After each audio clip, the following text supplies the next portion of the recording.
Hello friends, welcome back to my channel. என்ன ருசிக்கலாம். நம்ம இன்றைக்கி பார்க்க போகிற ரெசிபி சம்மர் ஸ்பெஷல் ரொம்ப டேஸ்டியான மேங்கோ குல்ஃபி. ரொம்ப ஈஸியாக செஞ்சிடலாங்க. வாங்க பார்க்கலாம். இப்போது இந்த மேங்கோ குல்ஃபி செய்ய தேவையான பொருட்கள் என்னென்னு பார்த்துடலாம். மாம்பழம் ஒன்று இந்த மாதிரி சைஸில் நல்ல பழுத்த மாம்பழமாக எடுத்துக்கோங்க.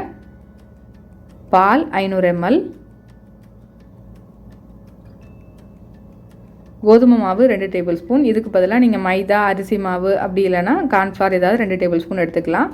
ஜீனி 1/2 கப், நட்ஸ் 1-2 அந்த மாதிரி தட்டி ஒரு 4 டேபிள் ஸ்பூன் எடுத்துக்கோங்க. நான் பாதாம், பிஸ்தா, முந்திரி 3 இது பண்ணி எடுத்திருக்கேன். இப்போ ஒரு பேனில் முதல்ல நம்ம எடுத்து வச்சுருக்க 1/2 லிட்டர் பாலை சேர்த்துக்கலாம்.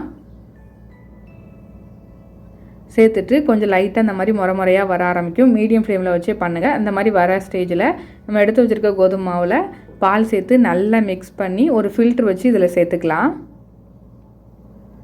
நீங்கள் மைதா மாவு இல்லை கார்ன்ஃப்ளவர் மாவு அப்படி இல்லைனா அரிசி மாவு எதுனாலும் எடுத்துக்கலாம், ஒன்றும் பிரச்சனை இல்லை. இதை நல்லா ஃபில்ட்ரு பண்ணி இந்த மாதிரி சேர்த்துக்கிட்டிங்கன்னா உங்களுக்கு கட்டியாக அப்படி விழாது. அதுக்கு தான் ஃபில்ட்ரு வச்சு நம்ம சேர்க்குறோம். இப்போ நல்லா இதில் சேர்த்தாச்சு. சேர்த்துட்டு நல்லா மிக்ஸ் பண்ணிக்கோங்க.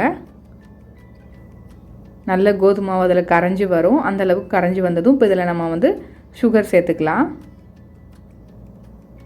நான் 1/2 கப் சுகர் சேர்த்துருக்கேன். உங்களுக்கு கொஞ்சம் கூடுதலாக வேணால் நான் கொஞ்சம் சேர்த்துக்கோங்க. சேர்த்துட்டு நல்லா மிக்ஸ் பண்ணிக்கிட்டே இருங்க. கொஞ்சம் நேரத்தில் இந்த மாவுலாம் நல்லா கரைஞ்சி திக்காக ஆரம்பிக்கும். அந்த ஸ்டேஜில் மாவோட ராஸ்மெல்லாம் போயிடும். நமக்கு அந்த பாலும் கோதுமாவும் நல்லா மிக்ஸ் ஆகி நல்லா திக்காக வர ஆரம்பிக்கும். அந்த ஸ்டேஜில் நம்ம ஆஃப் பண்ணிக்கலாம். ஆஃப் பண்ணிவிட்டு இப்போ இதை நல்லா நம்ம ஆற வச்சு எடுத்துக்கிடணும். அந்த நம்ம நல்லா கிண்டிகிட்டே இருக்கும்போது ஆடையாக வர ஆரம்பிக்கும். அதெல்லாம் கூட இதோட சேர்த்தே எடுத்துக்கோங்க, ஒன்றும் பிரச்சனை இல்லை. இப்போ இதை நல்லா ஆற வச்சிடலாம்.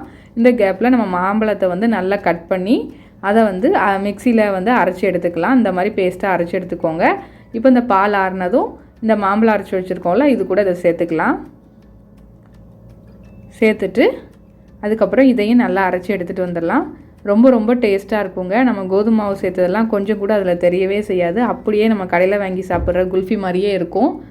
அதனால் கண்டிப்பாக ட்ரை பண்ணி பாருங்கள். இப்போ பாருங்கள், நான் நல்லா அரைச்சி எடுத்துகிட்டு வந்துட்டேன். இப்போ சூப்பராக நமக்கு குல்ஃபி மிக்ஸ்சர் ரெடி ஆகிடுச்சு. இப்போ இதில் நான் கொஞ்சோண்டு குங்குமப்பூவும் நம்ம எடுத்து வச்சுருக்க நட்ஸும் சேர்த்துருக்கேன். குங்குமப்பூ இல்லைனாலும் ஒன்றும் பிரச்சனை இல்லை. இப்போ இதை நல்லா மிக்ஸ் பண்ணிக்கலாம். இதை நல்லா மிக்ஸ் பண்ணிவிட்டு இப்போ நம்ம ஒரு குல்ஃபி மோல்டு செய்ய போகிறோம். நீங்கள் மோல்டு கூட வெளியில் வாங்க வேண்டாம். நான் ஒரு A4 ஷீட்டில் முதல்ல செஞ்சு காமிக்கிறேன். இந்த மாதிரி முனையை ஒரு கார்னரை பிடிச்சிட்டு அந்த கார்னரை பிடிச்சிக்கிட்டே நீங்கள் ரோல் பண்ணிகிட்டே இருக்கணும். அந்த கார்னரை கையிலேருந்து எடுக்காதீங்க. அப்படியே பிடிச்சி ரோல் பண்ணிகிட்டே இருந்தீங்கன்னா சூப்பராக நமக்கு குல்ஃபி மோல்டு ரெடி ஆகிடும். பாருங்கள், சூப்பராக குல்ஃபி மோல்டு ரெடி ஆகிடுச்சு. இதோட எண்டு நல்ல கூர்மையாக இருக்கணும். அதை மட்டும் நோட் பண்ணிக்கோங்க. அப்போ தான் கீழோடி ஒழுகாமல் இருக்கும் நமக்கு. இதை நீங்கள் சில்வர் ஃபாயில் அப்படி இல்லைனா ஏதாவது ஒரு கவரில் செஞ்சு இது பண்ணுங்கள். நான் பேப்பரில் ஜஸ்ட்டு உங்களுக்கு அந்த ஷேப் எப்படி தெரியணுங்கிறதுக்காக செஞ்சு காமிச்சிருக்கேன். இப்போ இதை உங்களுக்கு எவ்வளோ லென்த்து தேவையோ அவ்வளோ லென்த்து வச்சுட்டு மீதியை கட் பண்ணிக்கலாம். நான் மேலே கொஞ்சம் கட் பண்ணிக்கிறேன். நான் சில்வர் ஃபாயிலில் செய்கிறேன் இன்றைக்கி. நீங்கள் நார்மல் கவரில் கூட செய்யலாம், ஒன்றும் பிரச்சனை இல்லை. இந்த மாதிரி சில்வர் ஃபாயிலில் செஞ்சிங்கன்னா இந்த மாதிரி இது பண்ணிவிட்டு உள்ளே நல்லா ப்ரெஸ் பண்ணி விட்டுக்கோங்க. ப்ரெஸ் பண்ணி விட்டுட்டு இப்போ நம்ம இதில் நம்ம செஞ்சு எடுத்து வச்சுருக்க குல்ஃபி மிக்சரை இதில் ஊற்றிடலாம். இதில் நல்லா ஃபில் பண்ணிக்கோங்க. ஃபில் பண்ணிவிட்டு நம்ம ஐஸ் குச்சி இருக்குல்ல, ஐஸ் குச்சியை இப்போ இதில் சென்டரில் வைக்கணும். ஐஸ் குச்சியை கரெக்டாக சென்டரில் வச்சுட்டு இந்த அலுமினியம் ஃபாயில் கவரை நல்லா அந்த குச்சியோடு சேர்த்து நல்லா ப்ரெஸ் பண்ணி ஒட்டி விட்டுருங்க. சப்போஸ் நீங்கள் நார்மல் கவர் எடுக்கிறதா இருந்தால் ஒரு செலோ டேப் இந்த மாதிரி நல்லா ப்ரெஸ் பண்ணி வச்சுக்கிட்டு ஒரு செலோ டேப் போட்டு ஒட்டிக்கோங்க. அப்படி இல்லைனா ஒரு நல்ல ரப்பர் பாயிண்ட் போட்டு நல்லா டைட்டாக க்ளோஸ் பண்ணிக்கோங்க. இப்படி தான் க்ளோஸ் பண்ணணும். சூப்பராக ரெடி ஆகிடுச்சு பாருங்கள். நான் மீதி இருக்கிறது எல்லாத்தையும் கொஞ்சம் ஐஸ் மோல்டுலையும் இன்னும் 2ஐயும் இந்த சில்வர் ஃபாயிலையும் செஞ்சுருக்கேன். இது ஒரு 10 மணி நேரம் ஃப்ரீசரில் அப்படியே வச்சுருங்க. அப்படி இல்லைனா ஓவர் நைட் ஃப்ரீசரில் வச்சு எடுத்துக்கோங்க. பாருங்கள், ஒரு 10 மணி நேரம் ஆகிடுச்சு. சூப்பரான மேங்கோ குல்ஃபி நமக்கு ரெடி ஆகிடுச்சு. ரொம்ப டேஸ்ட்டாக இருக்குங்க. கண்டிப்பாக ட்ரை பண்ணி பாருங்கள்.